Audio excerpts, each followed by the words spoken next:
ఇక్కడ అన్ని ప్లాట్లలో మామిడి శ్రీగంధం చెట్లతో అద్భుతంగా ఉంది. ల్యాండ్ అప్రిషియేషన్, ఫ్రీ మెయింటెనెన్స్, పండ్ల తోటల తాలూకా ప్రయోజనాలు, డబుల్ బెనిఫిట్ ఆఫర్ తో సిర్లసీమ 2.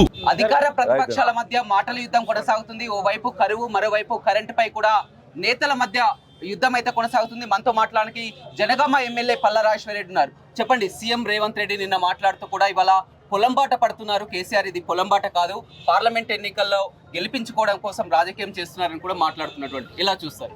ఏమి రాజకీయం? నాగార్జున సాగర్లో నీళ్లు లేవన్నారు. నాగార్జున సాగర్లో ఎండి లెవెల్ పైన 7 టీఎంసీ ఉన్నాయి, కింద 7 టీఎంసీ ఉన్నాయి. వాటిని తీసుకునే శక్తి ఉన్నది. తీసుకో, మీకు చేత కావట్లేదు, అర్థం కావట్లేదు, అవగాహన లేదు, సమీక్ష చేయట్లేదు, కాబట్టి చేయండి అని చెప్పినాం. దాని ప్రకారం ఇవాళ కేసీఆర్ గారు వచ్చి సూర్యాపేటలో మాట్లాడి పెట్టి పోయిన తర్వాత నువ్వు ఎందుకు నీళ్లు ఇచ్చినావు? నీళ్లు లేవన్నావు కదా, ఎట్లా ఇచ్చినావు? ఇవాళ మేము కాళేశ్వరంలో నీళ్లు ఉన్నాయి, తీయొచ్చు అని చెప్పినాం. సుందిల్లోకి వెళ్ళి ఎల్లంపల్లిలో పోసి ఎల్లంపల్లి నుంచి వెళ్ళి మిడ్మానేరు తీసుకురావచ్చు కదా. గాయత్రి పంపు ఇవాళ ఎట్లా నడిచింది? మేము మాట్లాడుతూనే కదా. ఇవాళ మల్లన సాగర్లో పంపులు ఎట్లా అనేనాయి? మేము మాట్లాడుతూనే కదా. సాగర్లో కాలువలకు నీళ్ళు ఎట్లా వచ్చినాయి? కేసీఆర్ మాట్లాడుతూనే కదా. నీవు ముందు సమీక్ష చేసుకో, అవగాహన చేసుకో. నీ ప్రభుత్వం 100 రోజుల నుంచి వెళ్ళి హామీలు అమలు చేయలేక, చెప్పినవి చేయలేక ఇవాళ మొత్తం పంటలు ఎండిపోతూ ఉన్నాయి. 20 లక్షల ఎకరాలు మొత్తం పంట ఎండిపోయింది. బోనస్ ఇస్తా అన్నావు, దాని ముచ్చటం లేదు. రైతు బంధు 15,000 ఇస్తా అన్నావు, దాని ముచ్చటం లేదు. డిసెంబర్ 9 రుణమాఫీ ఇస్తా అన్నావు, దాని ముచ్చటం లేదు. ఇవన్నీ లేకుండా కేసీఆర్ పొలంబాడ కేసీఆర్ తెలంగాణ రాష్ట్రాన్ని వరి 40 లక్షల మెట్రిక్ టన్నులు ఉంటే 3 కోట్ల మెట్రిక్ టన్నులు పండించిన తెలంగాణ రైతాంగం. పత్తిలో నెంబర్ 2గా ఉన్నది, మిర్చిలో నెంబర్ 1గా ఉన్నది. పంట ఉత్పత్తి పెంచినాం, సాగు విస్తీర్ణం పెంచినాం, పొలానికి నీళ్లు ఇచ్చినాం, 24 గంటల కరెంట్ ఇచ్చినాం. వాస్తవమా కాదా అడుగు. కాంగ్రెస్ వచ్చింది, కరువు వచ్చింది అంటున్నారు. కరువుకి కాంగ్రెస్ కి ఏం సంబంధం? వర్షాకాలం, ఎండాకాలం కూడా తేడా తెలియదా? మాజీ సీఎం కేసీఆర్ కంటున్నారు. వ్యవసాయం గురించి కేసీఆర్ తెలియదంటూ ఎవరైనా ఉన్నట్లయితే వాళ్ళు మూర్ఖులు తప్ప మరొకటి కాదు. ఎండాకాలం, వానాకాలం వర్షాలు ఎప్పుడు పడతాయి? జూన్ నుంచి వెళ్ళి సెప్టెంబర్ వరకు పడతాయి. 7%, 8% ఎక్కువ వర్షాలు పడ్డాయి. నువ్వు వర్షపాతమే తక్కువ ఉందని చెప్పి వ్యవసాయ శాఖ మంత్రి మాట్లాడుతున్నాడు. వర్షాకాలం ఎప్పుడైతే పడుతుందో పడ్డప్పుడు 7 నుండి 8% ఎక్కువ ఎక్సెస్ వర్షం పడ్డది సాధారణ వర్షపాతం కంటే. ఆ తర్వాత నీళ్లు పోతున్నాయి. 10,000 క్యూసెక్ల నీళ్లు గోదావరిలో పోతుంటే వదిలిపెట్టినావు. సుందిళ్లలో, అన్నారంలో, మేడిగడ్డలో ఉన్న నీళ్లను వదిలిపెట్టినావు. నాగార్జున సాగర్లో ఉన్నదాన్ని ఎట్లా తీసుకోవాలనో నీకు చేత కావట్లేదు. ఇవాళ సమ్మక్క సాగర్ ఏదైతే తుపాకుల గూడెం ఉంటుందో అక్కడి నుంచి నీళ్ళు ఎత్తాల్సింది నీకు చేత కాలేదు. నీటి యాజమాన్యం నీకు తెలీదు, నీటి పద్ధతులు నీకు తెలీదు, రిజర్వాయర్లు నింపలే, చెరువులు నింపలే. కావాలని అర్థం చేసుకోలేక ఇవాళ పంట నష్టమయ్యేటట్టు నువ్వు చేసినావు. నీటి యాజమాన్య పద్ధతులు తెలియక, కరెంట్ 24 గంటలు ఇవ్వక ఇవాళ పంట నష్టం జరిగింది. కాబట్టి ఇలా కాంగ్రెస్ ప్రభుత్వం తెచ్చిందే కరువు తప్ప వర్షపాతం తక్కువై కరువు కాదు, రిజర్వాయర్లో నీళ్లు లేక కరువు కాదు. ఇది నువ్వు తెలుసుకొని ఇప్పటికైనా ప్రజలకు క్షమాపణ చెప్పి వాళ్ళకి 500 రూపాయలు బోనస్ ఇచ్చి ఇప్పటికైనా మిగతా పంటలు కాపాడాలని మేము డిమాండ్ చేస్తున్నాం. అదేవిధంగా 200 మంది రైతులు ఆత్మహత్యలు చేసుకోలేదని కాంగ్రెస్ చెప్పింది. ఇవాళ మీరు ఒక లిస్ట్ కూడా వైరల్ అవుతుందా 200 మంది రైతులని? దాని గురించి ఎంతమంది రైతులు ఆత్మహత్య చేసుకున్నారా చేసుకోలేదని రోజు మీరు పేపర్లలో, మీ టీవీలలో అన్నిట్లో వస్తున్నది. ఏమన్నాడు? 200 మంది రైతులు వస్తే ఆ రైతులకు నేను తర్వాత ఎలక్షన్ తర్వాత ఇస్తా అని చెప్పేసి అంటున్నావు కదా. మీరన్న మరుక్షణమే మా క్యామా మల్లేష్ గారు, మా యొక్క భువనగిరి పార్లమెంట్ అభ్యర్థి, ఆ 200 మంది లిస్టు మీకు పంపించినాం. ఇవాళ నువ్వు అధికారులతో వెరిఫై చేసుకో, వాళ్ళు రైతులా కాదా, చనిపోయినరా లేదా తెలుసుకొని ఇలా వాళ్ళందరికీ కూడా ఇవ్వాల్సిన అవసరం ఉన్నది. మీలాగా అబద్ధాలు మేము మాట్లాడలే. 1,400 మంది రైతులు 2014లో చనిపోతే వాళ్ళందరినీ జీరోకి తీసుకొచ్చినాం. మళ్ళా 2014 కంటే ముందు వాతావరణం ఇవాళ నువ్వు తీసుకొచ్చినావు. కాబట్టి రైతాంగం గురించి మాట్లాడే హక్కు కాంగ్రెస్ కానీ రేవంత్ రెడ్డికి లేదు.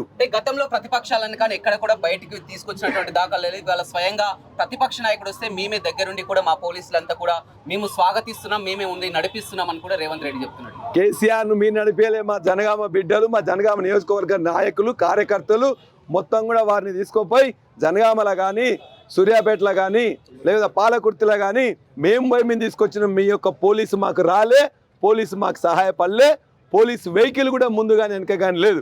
చూసుకో, వెరిఫై చేసుకో. మీలాగా మేము ఇవాళ జెడ్ కేటగిరీ ఇవ్వాల్సిన ముఖ్యమంత్రి ఫార్మర్ ముఖ్యమంత్రికి మినిమం పోలీస్ ప్రొటెక్షన్ నువ్వు ఇవ్వలే. మా నాయకులు మా కార్యకర్తలు ప్రొటెక్షన్ ఇచ్చి ప్రజల యొక్క ప్రేమతో స్ఫూర్తితో వాళ్ళ మధ్యలో ఉన్నారు. మొత్తం కూడా మీరు ఒక టీవీలలో చూడండి, మొత్తం పేపర్లో చూడండి, ఫోటోల్లో చూడండి, ఏ ఒక్క పోలీసు వచ్చి ఆయనకి రక్షణగా రాలే. రక్షణగా ఉన్నది బీఆర్ఎస్ నాయకులు కార్యకర్తలు. భవిష్యత్తులో కూడా తెలంగాణ ఉద్యమంలో ఏ విధంగా ఉన్నారో ఇవాళ కూడా అదే విధంగా మేము ఉంటాం తప్ప నీ బోడి పోలీసు యొక్క రక్షణ మాకు అవసరం లేదని మీకు తెలియజేస్తున్నాం. నేతలంతా కూడా పార్టీలు మారుతున్నారు, అదే విధంగా ఆ ప్రెస్టేషన్ లోనే ఇవాళ మాజీ సీఎం కేసీఆర్ మాట్లాడుతున్నారని కూడా మరో వ్యాఖ్య. నీకు అభ్యర్థులు దొరకక నువ్వు బీజేపీ వాళ్ళు మా వాళ్ళను నయానో భయానో బెదిరించో ఆదరించో ఏదో విధంగా వాళ్ళని తీసుకోబోతున్నారు. అటువంటి తుక్కు సరుకును ఇలా తుక్కుడే కొడతారు వచ్చే ఎన్నికల్లో. కాబట్టి మాకు దొరకడే కాదు, మాకున్న వాళ్ళే కాకుండా మా దగ్గర ఉన్న వాళ్ళని మీ అందరు తీసుకోబోతున్నారు. బీజేపీకి అభ్యర్థులు లేరు, కాంగ్రెస్కి అభ్యర్థులు లేరు, ఏ పార్టీకి అభ్యర్థులు లేరు. ఉన్నదంతా నిండుకుండా ఇక్కడే ఉన్నది.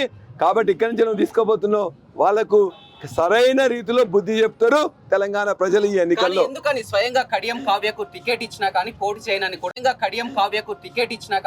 చేయనని కూడా బయటకు వెళ్ళింది, కారణం ఏమంటారు? కడియం కావ్యకు టికెట్ ఇవ్వడం అనేది ఒక కుట్ర.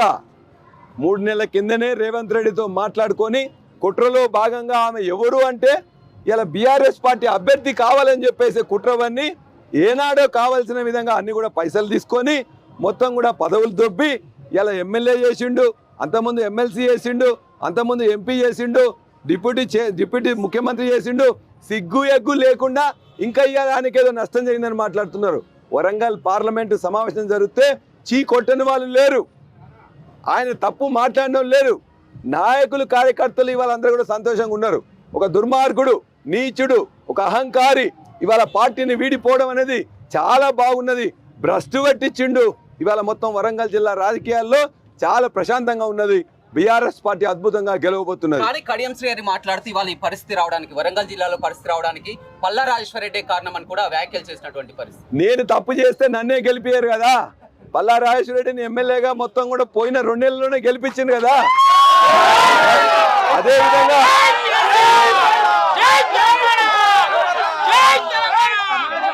విధంగా నీకు నిజాయితీ ఉంటే నన్ను స్టేషన్ గన్పూర్ బిడ్డను నువ్వు అరవచ్చినోని అయినా నీ గెలుపు కోసం నన్ను ఎందుకు వచ్చి బతిలాడినావు?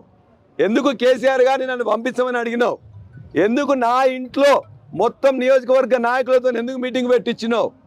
అదేవిధంగా కేసీఆర్ మీటింగ్ పెడితే కూడా తప్పనిసరిగా రావాలని ఎందుకు కోరినావు? నీ సన్నాహక సమావేశంలో నా వెంట ఉండాలని ఎందుకు కోరినావు?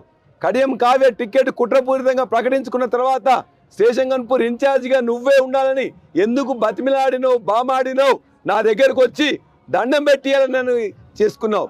నేను ఒకవేళ చీడ పురుగునైతే ఇవన్నీ నువ్వు ఎందుకు చేసినావు అని చెప్పి నేను అడుగుతున్నా. నాపై అవినీతి ఆరోపణలు అంటున్నారా? అదేదో ఇప్పుడు ఎన్నికల కంటే ముందే బహిరంగ చర్చకు పెట్టాలి, బహిరంగంగా పెట్టాలి, లేకపోతే జనగామ చౌరస్తాలో అని కూడా వ్యాఖ్యలు చేస్తున్నారు. జనగామ చౌరస్తా కాదు, స్టేషన్ గన్పూర్ చౌరస్తా అయినా, హన్మకొండ చౌరస్తా అయినా, హైదరాబాద్ చౌరస్తా అయినా రావడానికి నేను సిద్ధం. దేవునూరులో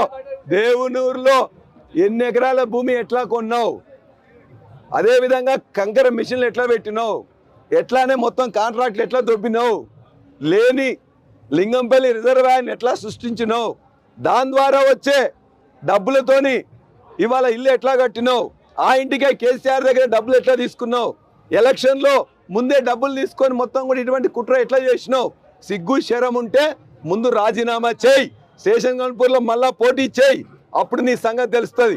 ఇవాళ అవసరానికి మా అందరినీ ఉపయోగించుకొని బీఆర్ఎస్ పార్టీ కార్యకర్తల స్వేదంతో ఇవాళ ఎన్నిక గెలిచిన తర్వాత ఇవాళ సిగ్గు లేకుండా మాట్లాడుతున్నావు.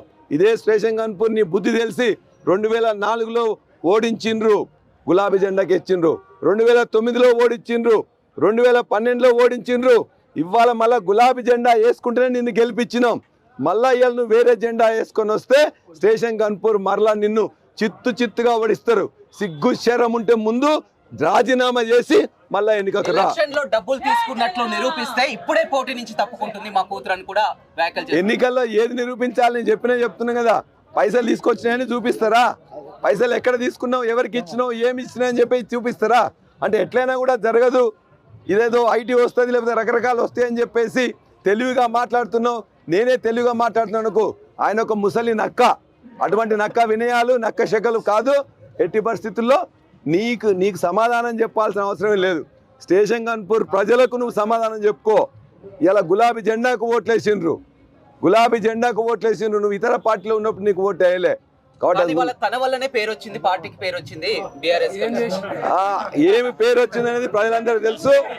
ఇలా కార్యకర్తలందరూ కూడా నువ్వు ఏ పదవులు సంపాదించుకున్నావు, ఏం చేసుకున్నావు అని తెలుసు. కాబట్టి నీ పేరు అవసరం లే. నీ పేరు, నీ పదవులు, నీ యొక్క నాటకాలు, నీ యొక్క అహంకారం స్టేషన్ గన్పూర్ వరంగల్ జిల్లా అందరూ తెలుసు.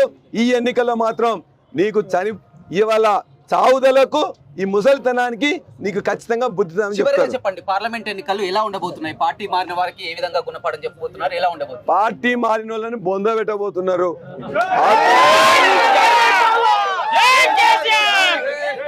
చెప్పింది చూసింది కదా.